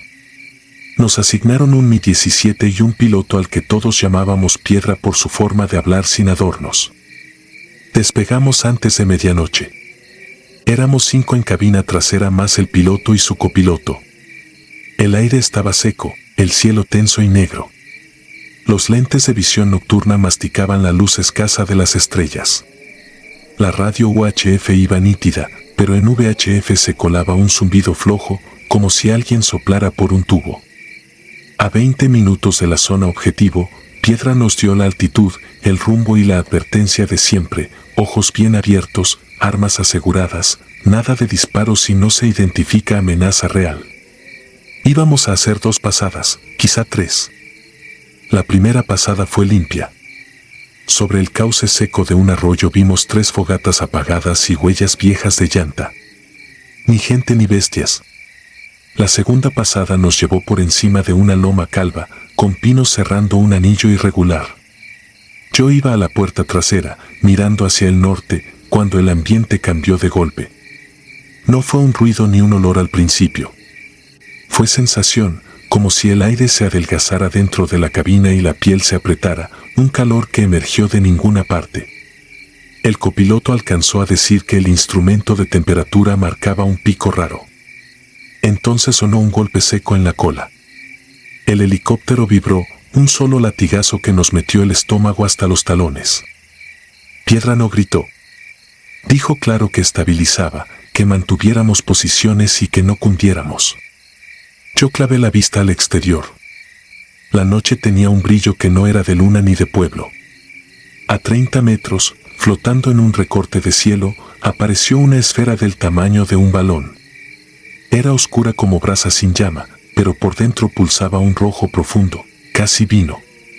Se movía a tirones, a veces lenta, a veces como un insecto ansioso. Cada vez que se acercaba, el calor subía y el panel de radio chisporroteaba. Nadie dijo nada durante un rato que me pareció una hora. El copiloto sugirió ganar altura. Piedra tanteó palanca y el Mi-17 obedeció apenas. La esfera se colocó a nuestro costado, paralela, como si quisiera mirarnos. El zumbido en VHF se cerró hasta quedar en un solo hilo, una nota continua que se metía por la nuca. Fue ahí cuando perdimos otra vez estabilización, no por viento ni por maniobra, sino como si algo nos empujara desde abajo. Piedra decidió: aterrizaje inmediato en el claro. A la tercera lo logró. Tocamos tierra con un brinco largo, el rotor cortó aire y polvo, y el calor bajó 1 grado, no más. Saltamos y formamos perímetro, viendo con NVG y a ojo limpio. El olor nos pegó a todos como un recuerdo: cobre caliente, cable chamuscado, resina de pino quemada. El monte estaba mudo. Sin grillos, sin ranas, sin una rama crujiendo. Apunté hacia la loma. Ahí la vi. Sobre un peñasco flaco, unos metros por encima de la línea de pinos, estaba parada una mujer. No se movía. No parecía sostenerse con nada. Tenía un vestido negro sin forma, el cabello cano y una cara que no recuerdo con rasgos, solo con ojos. Ojos grandes, demasiado redondos, que no brillaban con la luz, más bien absorbían la poca que había. No corrí, no hablé. Nadie lo hizo. Sentí algo parecido a la vergüenza, como si hubiera entrado a una casa ajena sin permiso. Ella no bajó. El calor volvió a trepar por la nuca. En el extremo de mi visión, la esfera reapareció, más arriba, oscilando como una luciérnaga borracha. La mujer se deshizo sin pasos, sin caída, la figura se plegó en sí misma y quedó una sombra compacta que se deslizó entre los pinos como humo al revés, sin perder su forma. La esfera la siguió por un instante y luego se elevó hasta salir de cuadro. El zumbido de la radio bajó. La noche se quedó en hueso. Nos acomodamos en triángulo alrededor del helicóptero. Nadie durmió. No hacía falta ordenarlo. El piloto revisó con lámpara las uniones visibles, no vio fisuras, nada doblado. El fuselaje, en cambio, había tomado manchas negras en placas, como vitrificadas, especialmente en la cola. Pasó un dedo y no se le pintó, no era hollín, era el metal con otro color, otro estado. El olor se quedó pegado a la garganta. La radio alterna funcionaba a ratos, con ese soplido de tubo. Mandamos 2 mensajes cortos. De la base nos respondieron que mantuviéramos posición hasta primera luz. Esperamos. El tiempo dejó de tener medidas. Una vez, tal vez a las 3, escuché pasos donde no había hojas ni arena suelta. Pasos sin ritmo humano, desplazamientos breves, como si alguien probara el peso de su propio pie y se arrepintiera. Levanté el arma. Vi nada. Bajé el arma. Luego, en el límite del claro, un pino grande crujió sin viento, solo una vez. Los lentes de visión nocturna parpadearon y, por microsegundos, quedaron en blanco. Imaginé, porque lo sentí en el estómago, que algo nos rodeaba en círculo, ya no con calor sino con atención. A esa hora me di cuenta de otra cosa. Durante todo ese rato no recuerdo haber respirado profundo. La noche te obligaba a tomar aire corto, como si no fuera tuyo. Al amanecer, el mundo regresó por partes. Un pájaro cantó con desgano. Un rayón violeta se tiró sobre la loma. El olor a resina cambió a madera húmeda. El piloto subió a la cabina, probó instrumentos, maldijo por lo bajo y dijo que podíamos levantar vuelo de regreso con cuidado. Lo intentamos. La primera hélice hizo un sonido diferente, como si cortara un material más denso. A los segundos, el ruido se normalizó. Despegamos. En la base, el jefe de mantenimiento nos recibió con cara larga. Miró las manchas con curiosidad sincera, tomó fotos y dijo que podía ser cualquier cosa: arco eléctrico, fuga microscópica de combustible, contaminación de polvo. En el informe oficial anotamos un probable fenómeno atmosférico y un aterrizaje preventivo para inspección. Nadie habló de la mujer ni de la esfera. Ni siquiera al cerrar la puerta del hangar. Entre nosotros, esa parte del relato no necesitó acuerdo. Se quedó donde debía, entre los pinos. Días después me tocó ir por víveres a la gasolinera de un camino viejo. El despachador, un señor de manos de tierra y ojos amables, miró las manchas del helicóptero como si fueran viejas conocidas. No preguntó. Dijo nada más que por esa zona era mejor no cortar el aire de noche, que había lugares con dueña. Movió la cabeza hacia la loma. Lo dijo sin malicia, como quien te señala un charco. No soy hombre de creencias. Entiendo de vibraciones, de calor, de metales, de errores de lectura. Sé cómo suena un rotor con problema y cómo huele el aceite cuando muere. Sé reconocer miedo propio y ajeno. Lo que no sé es qué pasa cuando algo decide mirarte sin parpadear en medio de un claro y el monte entero obedece esa mirada. Lo que no sé es por qué la radio sonó como un aliento y por qué el metal cambió de color donde el calor no debía llegar. Lo que no sé es por qué, en ese instante, me sentí intruso en mi propio país, de pie en tierra que me había rechazado sin violencia. Por las noches, el ruido del rotor me sigue en sueños como si fuera el mar. Vuelve el zumbido del tubo y el golpe en la cola, y retozan a mi alrededor los segundos antes del aterrizaje. Vuelve, sobre todo, la sensación de que la esfera no nos odiaba ni nos quería. Solo nos midió. Como si fuéramos ganado acercándose a una cerca invisible. A veces despierto con la garganta seca y el mismo olor a cobre en la nariz. Abro la ventana para que entre el viento y nada cambia. El parte se cerró sin consecuencias. Nadie pidió refuerzos ni volvió a reportar luces en esa loma. La pista rústica quedó sin actividad por un tiempo o aprendió a esconderse mejor. Uno aprende rápido a no empujar ciertos hilos. Entre los muchachos que estuvimos esa noche hay un pacto sin firma. Cuando alguien dice la palabra calor, los demás saben que no habla de clima. No busco convencer a nadie. No sé ponerle nombre a lo que vi. He escuchado explicaciones, descargas de Corona, fuego de San Telmo, gases del suelo. Quise que fuera una de esas cosas. Me lo repetí varias veces. Luego recuerdo aquellos ojos sin brillo mirando hacia abajo, el humo caminando entre pinos, la esfera palpitando con una paciencia antigua, y me callo. Hay cielos con ruta y cielos con dueña. Esa madrugada, en la Tarahumara, cruzamos el segundo. Si algún día pasan por un claro donde no canta nada y sus radios soplan aunque estén en silencio, no se detengan.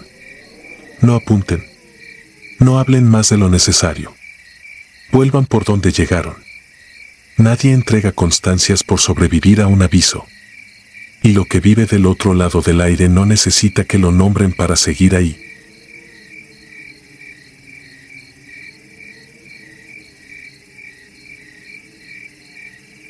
El niño de la bufanda. Primero, les pido algo, escúchenme hasta el final. No busco convencer a nadie, solo descargar lo que no me deja dormir. No fue sueño ni fiebre, y el tiempo que perdí no se borra con bromas de cuartel. Esto ocurrió en octubre de 2019, durante una operación de reconocimiento en la Sierra Tarahumara, a varias horas de Huachochi, entre pinos altos, cañadas profundas y veredas que se parten como venas secas en la ladera. Nuestro pelotón debía vigilar rutas de paso y campamentos improvisados. Dormíamos en un claro pequeño, al borde de un filo que asomaba hacia un barranco con niebla permanente. Los turnos de guardia se repartían parejo. Esa noche, de 1 a 3 me tocó a mí, junto a la línea de piedras que marcaba el perímetro. No había luna. La humedad se metía por la chamarra, el aliento salía en nubes pequeñas y el olor a resina de pino se mezclaba con tierra fría.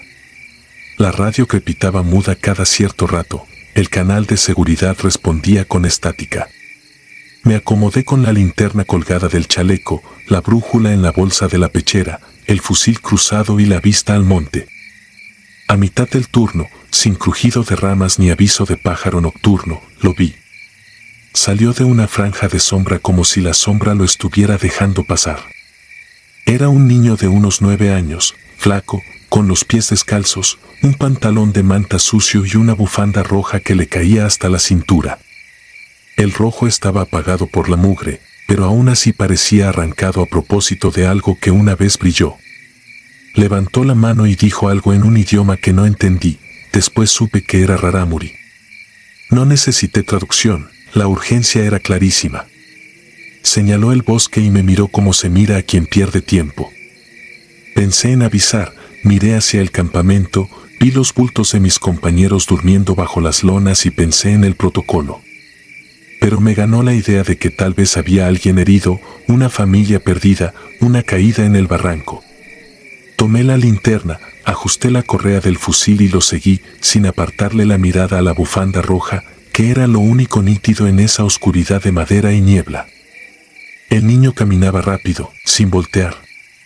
El terreno se volvió un laberinto de troncos caídos y raíces que se enroscaban como alambres. El viento bajaba desde la cañada con un tono extraño, como si trajera voces apagadas que apenas rozaban la oreja. La luz de la linterna cortaba una franja lechosa por delante y, por un momento, sentí que avanzábamos sobre un corredor que alguien había abierto solo para los dos. Las agujas húmedas del pino se pegaban a las botas, el suelo devolvía un agua fría con cada pisada y, a ratos, escuchaba pisadas que no eran las mías ni las suyas, como otra cosa caminando en paralelo. Invisible y paciente. Nos detuvimos frente a una pared de roca con una oquedad a media altura, un techo natural de piedra negra llena de líquenes. El niño señaló hacia arriba. En la cornisa había un montón de piedras acomodadas, un túmulo pobre sostenido por ramas. Subí con cuidado, las manos se me entumecían por el frío y la ansiedad, pero la linterna se mantuvo. Bajo las piedras había un bulto envuelto en tela clara, atada con una faja tejida con figuras geométricas, de esas que he visto a veces en los mercados cuando bajan las familias a vender sus artesanías. Abrí un poco el envoltorio. El olor a humedad y tierra vieja me golpeó. Dentro, huesos pequeños, delicados, una calavera menor que mi palma y unos mechones finos, castaños, pegados a la tela por la humedad. El corazón me golpeó como si quisiera salir. Cerré el envoltorio, lo acomodé como estaba y miré hacia abajo para decirle al niño que necesitábamos ayuda. Ya no estaba. No escuché correr, no escuché rama romperse. La oquedad quedó silenciosa. Por un segundo, mi linterna pareció parpadear. Respiré hondo, bajé y quise retroceder mis pasos. En cuanto di 10, 20 pasos, entendí que el bosque había cambiado, o que al menos ya no era el mismo que me trajo hasta ahí. No estaba la caída de troncos que había saltado, no estaba el claro reducido, no estaba la piedra con líquenes en forma de mapa. Estaba otra cosa, más pinos, más niebla, más suelo que bebía luz. Saqué la brújula. La aguja osciló con pereza y luego se quedó fija. Avancé hacia el norte, a los pocos minutos aparecí frente a la misma pared de roca. Hice marcas con la navaja en un tronco, dejé una tira de cinta en una rama, conté mis pasos y me obligué a no correr. Volví a encontrar la pared. Esta vez, el túmulo me pareció un ojo. La radio crepitó de nuevo, un suspiro de estática, nada más. Llamé en clave baja, repetí, esperé. Nadie. La niebla subió desde el barranco con un olor a agua estancada y musgo. Cuando se pegó a mi cara, escuché algo que parecía un llanto muy lejos, muy pequeño, o quizá fue el viento recargando el peso de la noche contra la roca. Decidí conservar energía y aplicar lo que nos enseñaron, no pelear contra el terreno, esperar luz, mantener calor y cabeza. Busqué un sitio entre dos troncos, levanté una pequeña barrera con ramas, me calcé el pasamontañas, recé por costumbre más que por fe y conté respiraciones para no escuchar mi sangre en los oídos. Abrí una bolsa de galletas del rancho, la racioné, bebí sorbos medidos de la cantimplora.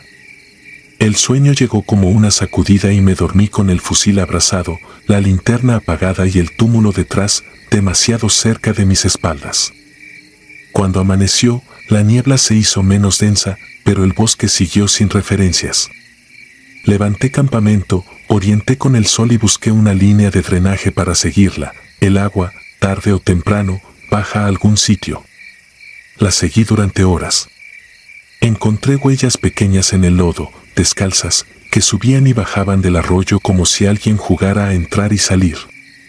A mediodía, la brújula volvió a temblar, sin embargo, seguí. Al anochecer, regresé a la pared de roca. El túmulo seguía armado.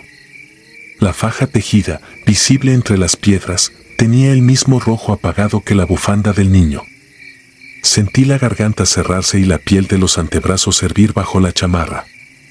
Decidí quedarme allí, visible, y encendí un pequeño fuego pobre para que el humo hiciera lo que las radios no podían. El segundo amanecer fue más claro. El aire parecía distinto, menos pesado, casi ajeno.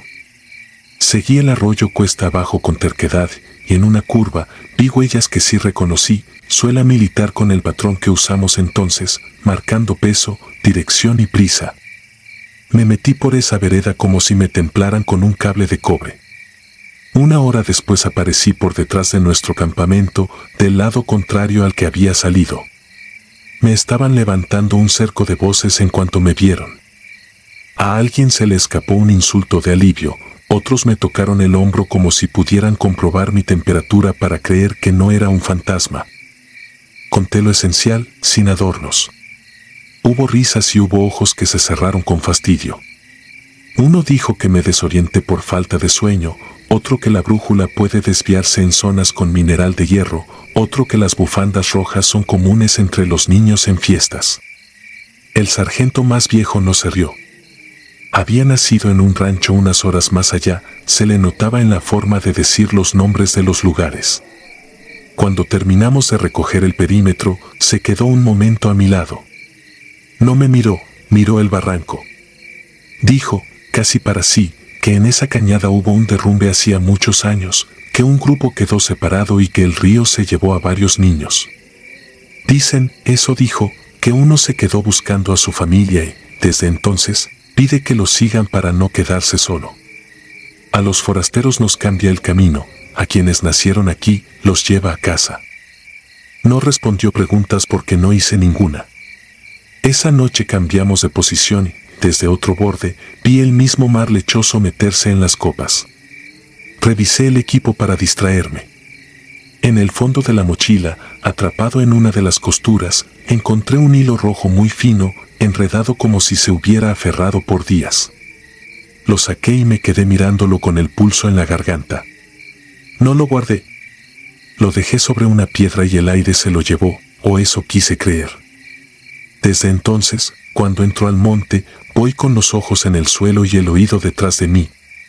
No he vuelto a ver al niño, pero he encontrado 2 veces, en lugares distintos, pequeñas huellas descalzas junto a las mías, como si alguien probara el tamaño del mundo comparándolo con el de mis botas. Y si algún compañero me pregunta por qué sigo sin dormir bien cuando toca guardia, les digo que es por el frío. Es más fácil culpar al clima que aceptar que, a veces, el bosque abre puertas y que no siempre podemos cerrarlas al salir.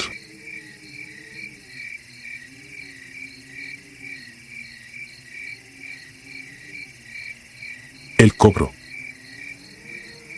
No cuento esto para convencer a nadie. Lo digo porque a mí me pulverizó la vida y, si alguien escucha, quizá no cometa el mismo error que yo. Fui militar activo hasta 2019, segundo pelotón de reconocimiento, zona norte. Nos movíamos entre las sierras y el desierto de Coahuila, donde la luz se quiebra en espejismos y cualquier ruido parece una amenaza. Yo creía que el peligro tenía olor a pólvora y gasolina, pero el desierto me enseñó que hay deudas que no se pagan con dinero ni con sangre, sino con algo que ni sé nombrar. Aquella noche nos desplegaron cerca de 4 ciénegas. El objetivo era el Saucito, un rancho casi desmoronado al pie de un arroyo seco, señalado por inteligencia como punto de acopio para combustible robado y armas. Éramos 8, raciones ligeras, agua contada, chalecos sin placas para no ir pesados, radios encriptados, FX-05 ajustado contra el hombro y la orden de ver, marcar, si teníamos oportunidad. Desarticular. Sin vehículos, entrar a pie, sin hacer ruido, sin levantar polvo. El calor del día se quedaba pegado a las piedras y la noche, en vez de refrescar, apretaba con una calma enferma.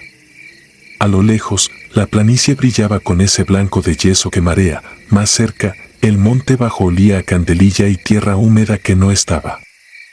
Llegamos cuando apenas se apagaba el rojo del horizonte. El rancho parecía muerto, 2 cuartos de adobe, un corral abierto, una torre de madera sin tanque, cercos caídos y, en el aire, el zumbido del silencio antes de que pase algo malo. El cabo dio la señal con la mano, nos abrimos como abanico. Yo me deslicé por el lecho del arroyo, el fusil por delante, la mejilla fría contra el guardamanos. Nunca sabré si nos vieron entrar o si ya nos esperaban. La primera ráfaga vino desde la loma sur, la segunda, desde atrás. El adobe explotó en nubes de polvo, y a mi izquierda Ortiz se dobló como si lo hubieran jalado por dentro. El aire se llenó de chasquidos, zumbidos, gritos que no reconocí como nuestros, un golpeteo metálico sobre las piedras. Quise pedir apoyo por radio, solo escuché una portadora muda, como si alguien sostuviera un suspiro eterno del otro lado. Rodé dentro del arroyo y me pegué a la cara norte, a la sombra de un mezquite retorcido. La tierra me raspó la boca, sabía a óxido y a sal vieja. La puntería se volvió instinto, manchas, fogonazos, sombras que se movían entre nopales y matorrales. Disparé sin contar, cambié cargador con manos que no parecían mías y en cada pausa el desierto parecía reírse con los dientes de las piedras. No vi caer a los demás, lo sentí, golpes secos, aire arrancado de golpe, ese ruido que hace el cuerpo cuando deja de ser un soldado y regresa a ser peso. Intenté arrastrarme hacia el flanco derecho, pero la pierna me gritó un dolor limpio, punzante. No supe si era impacto o si me la había torcido. El miedo me trepó por la espalda como un animal con garras, y por primera vez en años recé, sin palabras bonitas, sin promesas, que no me dejaran morir ahí como perro, que me dejaran ver otro amanecer, aunque fuera uno solo. Entonces, se rompió el mundo. No hubo transición. Las ráfagas se apagaron como cuando aprietas un interruptor, el eco se tragó a sí mismo, hasta los grillos parecieron tragarse la lengua. Me quedé oyendo mi respiración, gruesa y fea, y el latido en las orejas. El polvo caía a cámara lenta. Olió a madera de mezquite recién encendida, a humo dulce, aunque no veía fuego. El aire se espesó, y tuve la certeza de que alguien, o algo, estaba de pie en el borde del arroyo, justo donde mi sombra se cortaba a cuchillo. Lo vi cuando por fin alzó la bota y pisó la grava. Era alto, flaco, con camisa a cuadros desteñidos, chaparreras curtidas y sombrero ancho, todo cubierto de ese polvillo blanco que dejan las dunas. Las espuelas apenas sonaron una vez, como una moneda golpeando un vaso. No vi armas. Traía un lazo enrollado en la mano izquierda y en la derecha una mancha oscura que parecía hollín. No lo escuché llegar, no lo vi venir por ningún flanco, simplemente estaba. Me miró como quien revisa mercancía y bajó al arroyo con un paso que no levantó ni un grano de tierra. El olor a humo se hizo más fuerte. Había algo en sus ojos, no brillaban como lámparas ni como animal asustado, sino como brasas muy adentro, un rojo que no encandila, que calienta desde debajo de la lengua. No me apuntó, no me tocó el fusil. Se inclinó lo justo para quedar a mi altura y dijo, con una voz seca, como de madera vieja, no fue él. No supe responder. Sentí que el corazón se me apretaba contra el esternón, clavando un ritmo torpe. Volvió a hablar, casi sin mover la boca, me escuchaste a mí. Respira. Te toca vivir, pero me debes. Puso la punta de 2 dedos en mi pecho, justo entre las correas del chaleco, y el calor me atravesó hasta la espalda. No quemaba la piel, quemaba por dentro, como si me marcaran desde adentro hacia afuera. Cerré los ojos un instante, y cuando los abrí ya no estaba. No lo vi alejarse, no escuché espuelas. Solo el olor a mezquite, un rastro de humo que se iba deshaciendo, y el sonido, muy lejano, de una puerta que se cierra en alguna parte del desierto. Subí como pude. El rancho era un cuadro quebrado, casquillos, polvo, manchas que preferí no mirar de cerca. Nadie contestó al pase de lista. Me temblaban los dientes, no por frío. Empujé un portón a punto de caerse y vi el horizonte abrirse de golpe como una boca negra. Las estrellas eran demasiadas. Caminé hasta la carretera de terracería siguiendo una línea que no estaba pintada en ninguna parte, solo en mi cabeza. Cuando por fin entró el refuerzo, me encontraron sentado, con el arma colgando y los ojos clavados en nada. En la clínica me pusieron sueros, me hicieron preguntas, intentaron atarme a un protocolo que no abraza nada de lo que pasa cuando el silencio se vuelve pesado. Yo solo repetía, sin darme cuenta, no fue él. En la piel, bajo el esternón, me quedó una mancha pálida, del tamaño de 2 dedos, que dolía con los cambios de temperatura. El médico dijo que era un hematoma viejo. Yo sabía que no. A la semana apareció un clavo de herradura dentro de mi bota, negro y torcido. Nadie supo de dónde. Los radios se quebraban justo a las 3:33, dejando una respiración ajena colgada en el canal. En mi litera, a veces, el olor a humo me hacía abrir los ojos con el corazón desbocado y alcanzaba a ver, en la rendija de la puerta, una sombra recortada como la ala de un sombrero. Empecé a pedir pases a psicología. El capitán me habló de resiliencia y de paciencia, el psicólogo, de trauma. Los escuché. Luego me fui. Dejé el arma, entregué el gafete, firmé lo que me pusieron enfrente y desaparecí por una carretera que no voy a nombrar. Pensé que lejos, sin uniforme, sin insignias, el desierto me olvidaría. No pasó. En Torreón, donde me escondí haciendo turnos de velador, el olor a mezquite llegaba algunas noches sin causa. Las cámaras del estacionamiento se congelaban y, cuando volvían, en el vidrio quedaban marcadas 2 medias lunas como de espuelas golpeando el piso.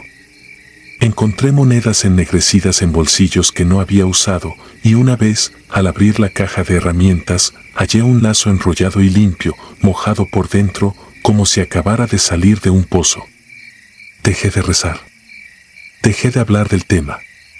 Si un perro aullaba en la madrugada, yo ya no me asomaba.